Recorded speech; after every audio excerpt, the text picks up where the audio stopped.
Hi, Liz. Hi. And also we've got Naomi. Hi, Naomi. Hello. And we've got Kevin with us today. Hi, Kevin. Good afternoon, folks. Yeah, Laura isn't with us today. Can't remember where Laura is, but for some reason we've managed to lock her out for the last 2 weeks. She hasn't been able to get on.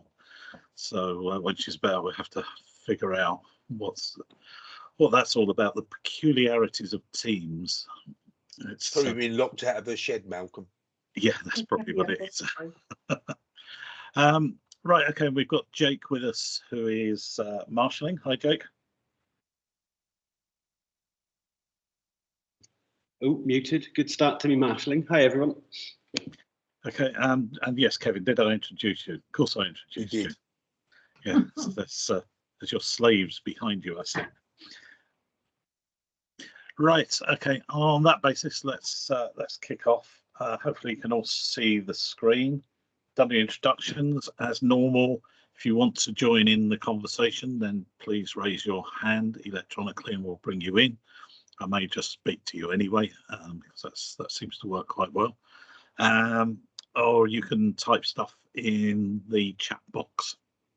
But anyway, let's kick off. Yes, so we'll start with you, Kevin, to do your council tax and business rates update. Okay, Malcolm, I think I'm going to keep it short and sweet. Nothing really happening on council tax and business rates at the moment, is there? But basically, grants, the OHL grants close at midnight on the 18th of March. Your ARG is ongoing. You must have finished both of those by the 31st of March. Your CARF scheme, your COVID Additional Relief Fund scheme, is still available. It'd be very interesting to see if there's any comments about how your scheme is doing, by the way. You have until the 30th of September for that particular scheme. On business rates itself, obviously the returns are needing to be done, but we've all got delays with our auditors. But there's a retail, hospitality and leisure grant for 22-23 to do, the 50% with a cash cap of 110,000. On council tax, obviously we're all about to send bills out if we haven't already done so, and it's the energy payment as well that's causing us all a load of consternation. Obviously we're all trying to set up processes for that, all writing our discretionary schemes. Happy to take questions. Be interested to know if there's any feedback on how you're getting on with the energy payments and if you've come up with discretionary schemes yet. I'm not going to keep you any longer because I know we've dealt long times with those subjects before, Malcolm, and I think you want to cover other areas today. Yeah, but I mean these are still important areas and ongoing. Kevin, does anybody have any questions? And also, does anybody want to tell us how you're getting on? We had a bit of feedback last week, and people seem to be doing okay, but there were quite a few questions that were rising. Does anybody want to give any feedback? Is anybody not doing well? Malcolm, I'd be grateful if anyone can put in the chat any bright ideas they've got for the discretionary scheme. I mean, we've got a few areas that we're sort of looking at.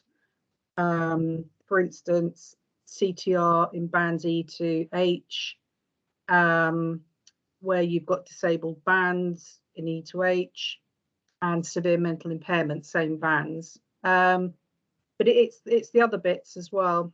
That'd be really helpful. People have got that. At least it's somewhere for us all to perhaps go back to and have a think. Naomi, disabled reduction E would qualify for the national scheme anyway, because there's a D, so it's F to H.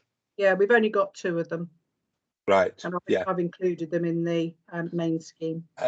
What about severe mental impaired and also the carers discounts?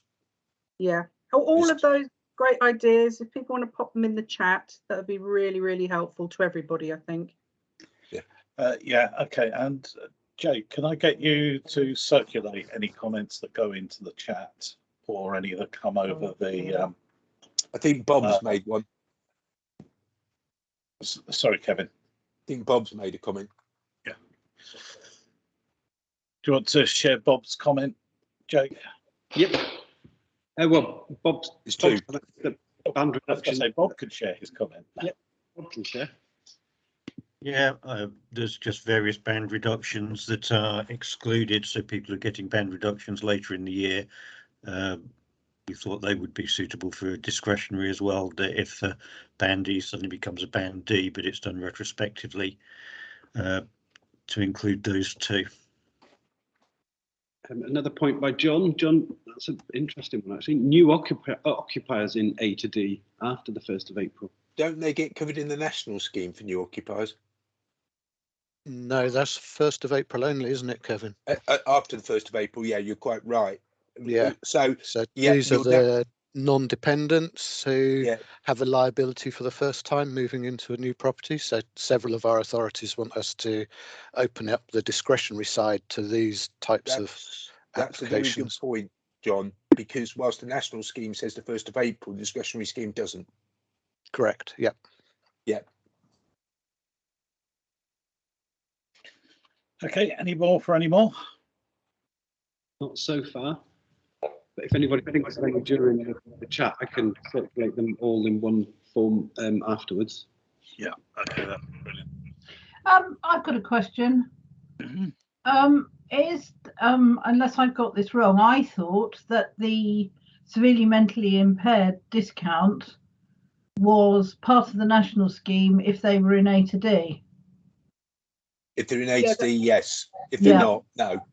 Well, no, I get that, but it is part of the national scheme. So you've just simply got to identify them and get their bank details. No, they get over the line because they're in a band A to D. Yes, It's I the ones thought that so. don't get over the line because they're in E and above. Yeah. What groups that we're looking at for that? And could also have a severely mentally impaired discount. That is such an awful, awful, awful title for that. Yeah. Anyway, never mind. It's another point. Okay, no, it's very useful. Right, shall we move on then? Right. Yes. So from the WhatsApp group, we ended up having a bit of a discussion about this, and it was requested that maybe we have a chat about this here. There was a government press release last week telling us that the Competitions and Mergers Authority is investigating the completed acquisition by NEC Software Solutions UK Limited of Capita SSS. I think that is Secure Software Services Limited and Capita Software US LLC. The commencement began on the 2nd of March and is subject to approval. And the deadline for the CMA to announce its decision on whether to refer the merger for a phase 2 investigation will be on the 29th of April. There is an invitation to comment, so everyone can comment on whether they think this is a good idea or a bad idea or how that would particularly affect them. Under consideration is whether the transaction has resulted in the creation of a relevant merger situation under the merger provisions of the Enterprise Act 2002, and if so, whether the creation of that situation has resulted or may be expected to result in a substantial lessening of competition within any market or markets in the United Kingdom for goods and services. So there we go. I mean, it's an interesting position. I mean, NEC and Capita are huge. So even this part of their businesses merging is a big deal. And I'm pretty certain that it will have some impacts on services which are provided to Revs and Bens in that narrow space. I don't know if anybody's got any comments. Kevin?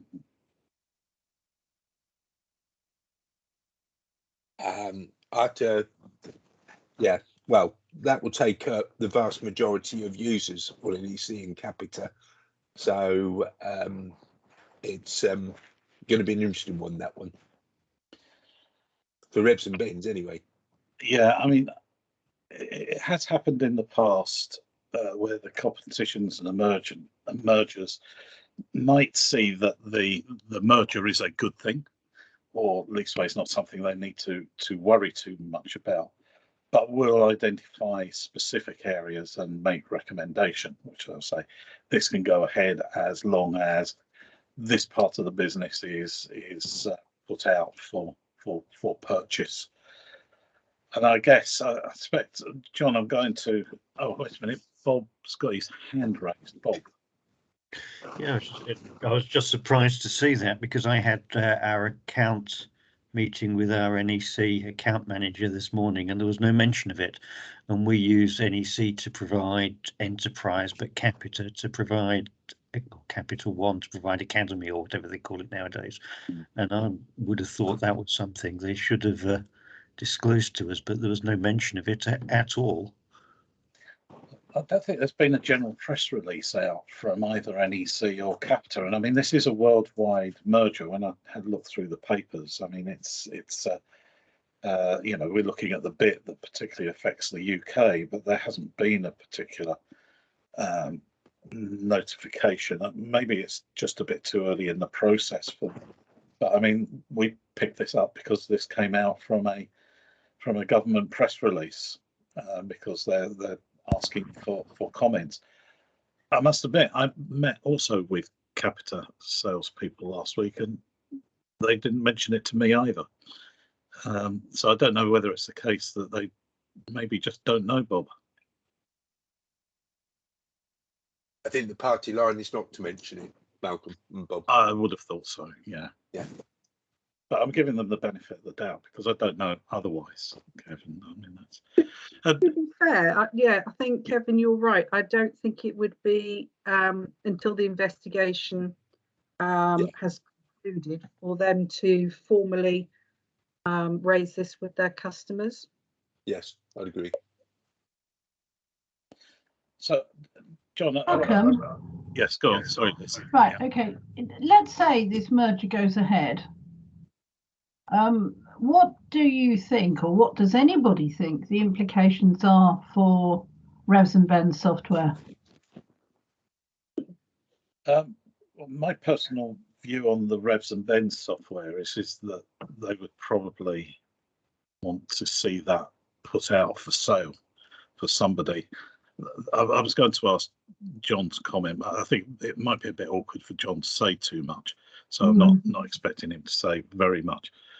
But I mean, we do know from in the past the competitions and mergers have been very twitchy about the fact that there are only 3 suppliers in the market for this. It's been investigated many times, quite often very, very quietly, just to keep an eye on how things are going. But yeah, I mean, I think they'll want to, they'll expect it to go out. You know, one of those properties to go out for sale, and see if somebody else picks up. John, do you want to comment on IBS, because that's how Civica picked up IBS, wasn't it? Yeah, that's right. So IBS was actually sold to Capita 2008, and IBS at the time had housing software, Revs and Bens, and a contractor type piece of software. Monopolies and Mergers got involved at that point, that they decided, because there were only 3 main suppliers in the market, and both NEC and Capita are twice the size of Civica as we are now, because there was only the 3 of us plus a very small bit of Civica, they ordered Capita to offload us as quickly as possible. So Civica picked up the IBS open revenue system for a relatively small amount of money. And it all happened very quickly once they were ordered to do so. Capita did fight in court very hard to try and keep the IBS software intact. Yeah, I mean, I kind of imagine that having gone through that with IBS, they would probably be less inclined to try and keep everything intact again. And actually, this is an acquisition by NEC of Capita as well. So you know, Yeah. Capita will be happy probably to allow NEC to acquire it, but it's where NEC stands on this, so they might challenge it. Yeah, absolutely.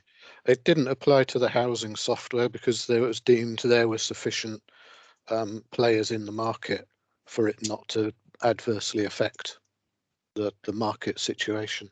Yeah, and I suspect this will be the same this time round. There's still enough competition in the market, I think, for the housing software, the financial systems as well, and Capita One. I mean, I think probably the issue with Capita One will be the fact that NEC has got its own equivalent of Capita One, so they may want to retain customers, I guess, on either Capita One or their own system. But that would be kind of difficult because the main driver, as far as I can see, for local authorities taking Capita One is predicated on them having Revs and Bens. So if Revs and Bens is with somebody else, so maybe Capita One will be sold with Revs and Bens. It's just too difficult to say. I mean, the options are numerous. Does anybody else know anything about this or could comment? Anybody else who's maybe using the software has met recently? I know you're all being very quiet on this. But let's just do a straw poll. How many people knew about this? If people, let's put their hands up if they did know in advance.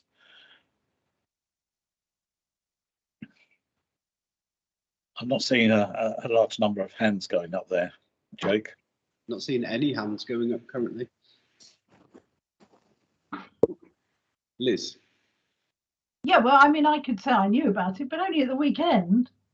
You know, I didn't pick it up. I didn't pick it up from.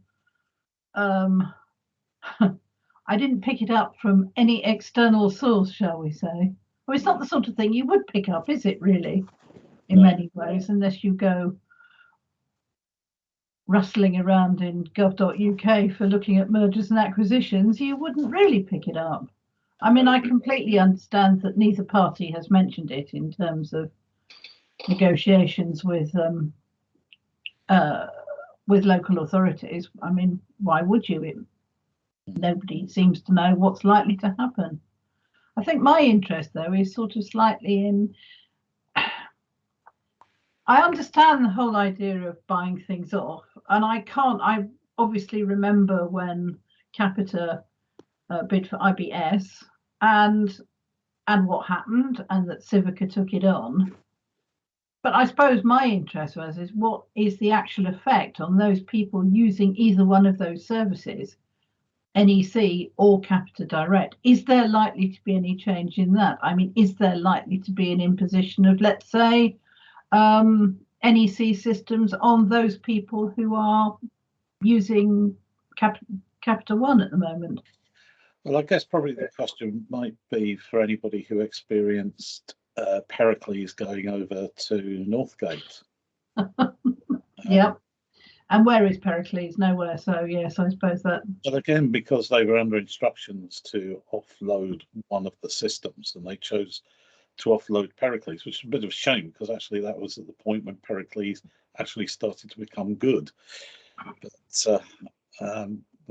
they start. John, did any of the customers when IBS switched have any real difficulties? I don't remember that was the case. No. Well, it impacted on the old Civica customers because Civica then replaced their old system with Open Revenues. So we weren't going to run two revenues and benefits systems within Civica, and it took 5-6 years to gradually move people across. There weren't that many on the old Civica system, but yeah, a couple of them didn't like it too much. And I assume that decision that wasn't predicated by the by the competitions and mergers. They didn't say you had to offload one of them. No.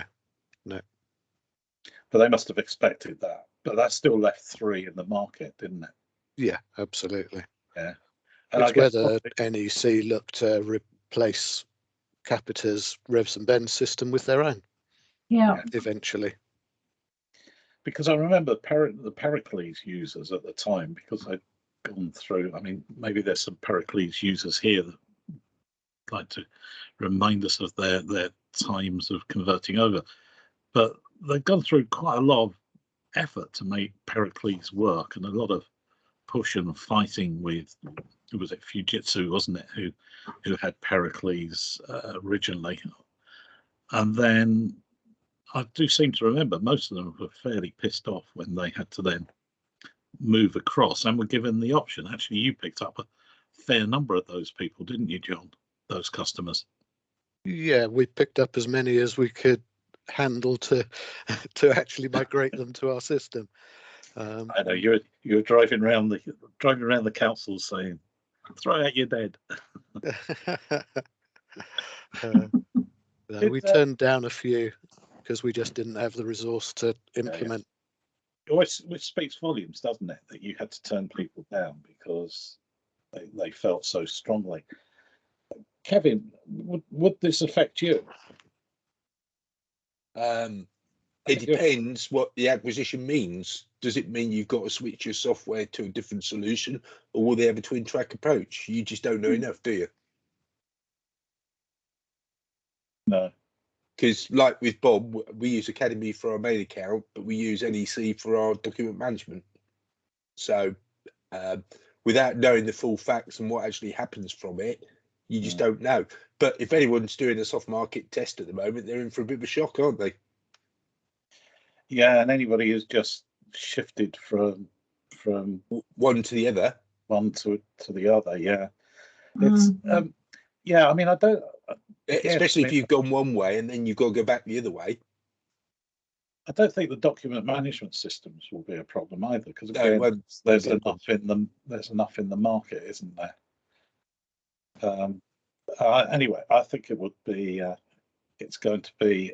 It's another challenge, isn't it, for local? It is a challenge because I'm sure Laura won't disagree that it's the biggest challenge of anything when you change your main system on top of everything else that we've had to contend with the last few years. I think that would add to the workload and the stress. Yeah, I mean, in reality, I mean, certainly any of those that I've been involved in, they always start off with a project plan of 6 months and always ends up taking at least 18 months. Yeah. So not quite right. There's always unforeseen problems. Sorry, John. Not quite right.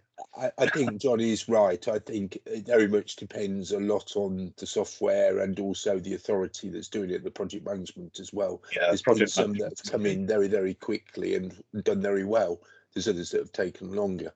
Yeah, I think true. It's a multitude of things. I would suggest typically 8 or 9 months. It helps if the authority is behind the move.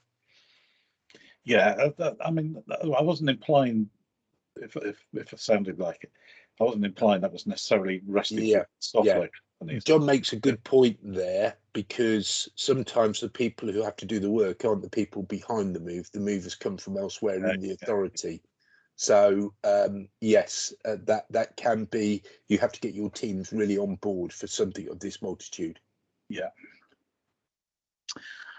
Okay, then let's move on from this one, shall we? You ready to tackle another exciting subject? I wanted to ask a bit about digital transformation at the moment. I'm a bit curious, partially because conversations I've been having with local authorities and other areas as well. I'm just curious, how involved is your service in things like corporate digital transformation? How's it going? Who leads? Who follows? Do frontline services have influence over the wider picture? And does stuff fit together in this kind of process? I mean, this is much more around the local authority side, not necessarily the software houses. I'm just a bit curious about how is it going. It seems like a bit of a mixed bag out there. Naomi, what's it like in Cambridge? Digital transformation is very high profile. We have a transformation program ongoing at the moment. At the heart of it is one of three strands, which is the customer. And obviously, when you're looking at the customer, digital transformation is key, ensuring that you can automate as much as you can, but find the people who can't and support them appropriately. A bulk of work has been done away from the frontline services, but we are being brought in at this point to ensure that what is being proposed is appropriate for the customer. And that's not necessarily a one size fits all if it doesn't actually take the customer on the appropriate journey to gather all the information at the right point and as quickly as possible. We have had problems in the past with integration between one system and another. And when you're dealing with a customer who is probably just about okay to do things digitally, where you have handoffs and hand-ons and delays, it's very difficult for them. But we are being brought into this at probably the appropriate time before decisions are actually made. Sounds like good timing. Kevin, what's Mid Sussex like? I think fairly similar. We are involved, but do the frontline service have an influence on the wider picture? I think generally yes. Is that the same in housing, Liz?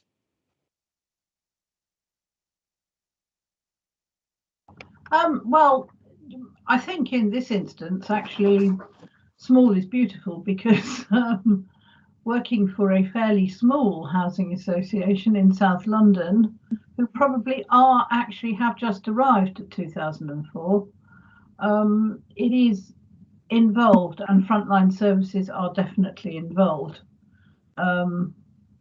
However, I'm going to be a little bit circumspect here because I don't want to say too much, but they're involved in a way which is actually too siloed.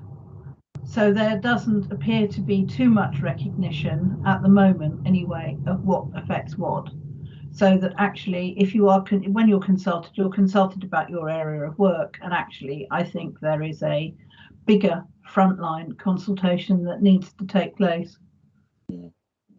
It's fitting things together. It's exactly what Naomi's saying, really. I mean, if you're handing off here and handing off there, it's no good having a form or whatever, an online service which works for one area and doesn't work for another. Liz, absolutely 1000% on that. We have argued, no, we have discussed the merits of a single platform, and thankfully have managed to blow away the cobwebs of the thought that someone who's looking at their planning application wants to look at their bins, wants to look at their council tax account, and wants to update their non-debt deductions. That just does not happen.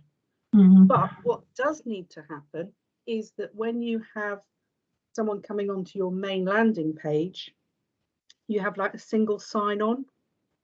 So it makes moving through the various parts of an integrated customer portal, not a single customer portal, but an integrated customer portal, that all works seamlessly. I agree, and of course we've been talking about this for years, really, about single sign-on and moving through. Well, that's why I called this slide "Partying Like It's 2004," which is. Well, we still are, yes. Well, a lot of the terminology is starting to come back around to the terminology that we used in 2004. And of course, it has been 2004 was the year when IEG4 money was available, for those who remember that, to try and drive digital transformation back in those early days. What do you think of 2004? It's 18 years ago. It's we're starting to move forward now, and I suspect very much the pandemic has kind of helped that driver for the channel shift, as we used to call it back in 2004, and I think we're starting to call it channel shift again in 2022. I think I've started to see that terminology. Let's ask. I'll go ask a man who I do know has been quite involved. I think Robert Nellis, you've been quite involved in your digital transformation, haven't you? Yes, we're slap bang in the middle. Basically, the way that Barking and Dagenham approached it was, rather than have a plan of what they wanted to achieve before going out to each service area, they actually asked each service area to look at the different areas of their business, and where each area of the business felt there was scope to further digitize, and what we would like to see as a plan for our own service areas over the next 2 years. Once that was all done, that was collated by a central control project team, and then bigger discussions were then had with the overarching digital policy and practice team within the council, so that they were pulling all the different strands together. They were then able to get under the bonnet of all the different service areas, see which bits interweave into a bigger picture and which were specific just to each service area. So there is now a tiered plan of a wider council approach in terms of all those different areas where there is a thread that weaves through countless service areas all wanting the same thing, and then specific for each service area that remains within the service area but with project support, and we have our own plan because those things are specific to us and our picture only. So it's on 2 tiers really, and we are well down the line. Mm. Yeah, I mean, that's a big project for you guys out there, isn't it? And it's been running for some time, hasn't it? Yeah, I mean, this is the second stage now, so we're probably 4 years in. Mm. I mean, the first stage was done, started 5 years ago, which was basically the removal of all fixed IT workstations, and we went completely flexible working. And by that, what I mean is desktops, everything just completely replaced, and everybody has been issued with their own equipment. So it's work on the run for every member of the council. And that was the first big step, along with the digital access to claiming, reporting changes, submission of documents. So that was the first big transition. We're now on the second step, which is, and we have started some of it, which is a real drive for automation across the board. I mean, we automate probably between Atlas, UC, that sort of stuff. We're up at 75% automation now, and we're now on the next steps of looking at possible VEP, and having discussions around new claims, general changes, robotics. So that's how far down the process we are now. Yeah. So still a good way to go, but those conversations are being had about that sort of final strand at this point in time. Yeah, and those are the next natural stages, aren't they, when you start to get into the automation, robotics? They are. And big data and stuff like that. Yeah. I think time is ticking along. I just wanted to ask if he is on here. Let's have a look. Actually, he wasn't. Looks like he's just gone. He knew I was going to ask him. Right. Okay. In which case, let me ask Bob. Bob, what's happening with your organisation? We're in a bit of a different place because we're not the councils. We're owned by the councils, but and deliver services. So we are looking at digitalisation from our customers' point of view and the council's customers' point of view, but not necessarily in line with the council's priorities. And one of the councils we've taken over this April that I'm a taxpayer for, I can't sign up for direct debit to get my £150 council tax rebate online because they have no digital facility whatsoever. They have a website and that's it. That's the entirety of their digital output. So we're looking very much at basing it around what the customer wants in revenues and benefits, but that is the only forward-facing service that we deliver. It's the only customer-facing service we deliver.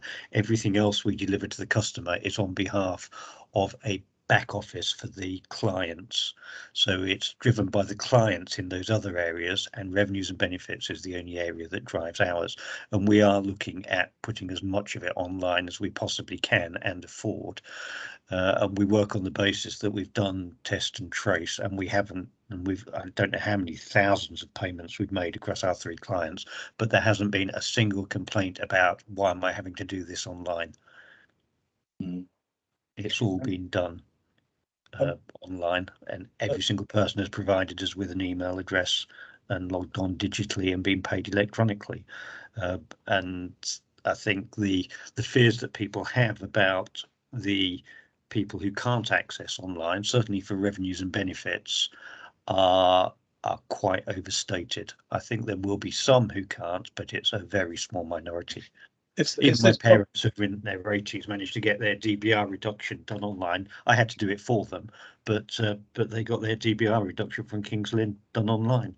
They had is this because basically everybody is quite happy about accessing these services now via mobile technology, certainly mobile phones?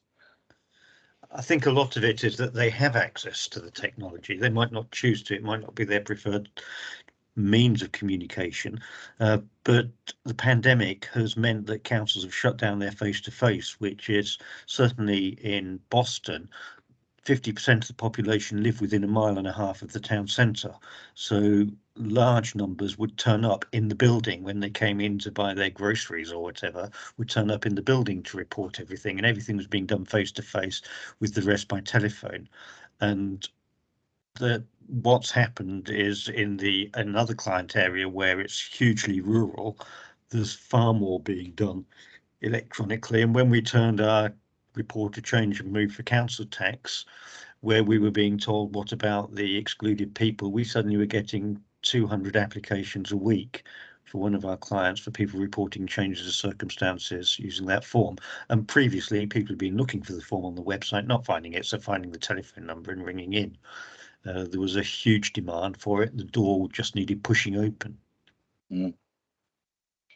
Yeah, that's interesting, Bob. So it's like a tale of two cities, isn't it, Naomi? No. Yes. Okay. That's exactly what it is. I was just going to say, actually, I mean, those people who don't use or don't choose to use digital means are going to diminish over time anyway, aren't they? Just by the fact that we seem to believe that it is elderly people who are not likely to use online services. And I agree, I think that's false. I mean, speaking as an elderly person now. Yeah, but you're not that elderly, Malcolm, are you? And you're fully versed in how to use digital. Yes, but actually, I mean, the last lots of people who have all reached retirement age before me, for probably over the last 10 years, have all come on. I mean, easily, maybe the last 20 years have all come on, also being completely familiar with new technology. I did say I thought it was a false premise. But you know, I mean, I remember, I can't remember where it was, going somewhere where actually one of the questions that they asked their customers in relation to, you know, putting digital services online was, how do you do your shopping? Do you ever buy anything from Amazon? And of course, the number of people who come back and say yes, yes, yes, yes, and then you've got to work out why they won't use your digital services if that's the case, because clearly the wherewithal is there. Mm. Yeah, I mean it's an interesting point. My dad, who refused to use any kind of new technology whatsoever, and I think never really came to grips with a video recorder, much less a DVD player or anything else, still managed to quite like eBay because it was just like going down the market as far as he was concerned. But still used it. And actually, there's a good lesson to be learnt there, isn't there? There is, yeah, absolutely. You know, we could make our services more like eBay or Amazon or some of the more successful online services. Yeah. Okay, Jake, I think John's popped a couple of things in the chat. Yes, a little bit of research on who SSS are. Software solutions for the emergency services and justice sectors, as opposed to possibly nothing to do with Revs and Bens. I guess we'll find out as time goes by. Yeah. Okay, that's good. Make it 12:42 now, so I'm going to thank my panel, Liz and Naomi and Kevin. Thanks Jake for marshalling. Thanks for John and Robert and Bob for joining in, and we'll see you all next week, I hope. Okay, thank you all very much. Bye. Bye-bye. Bye. Bye.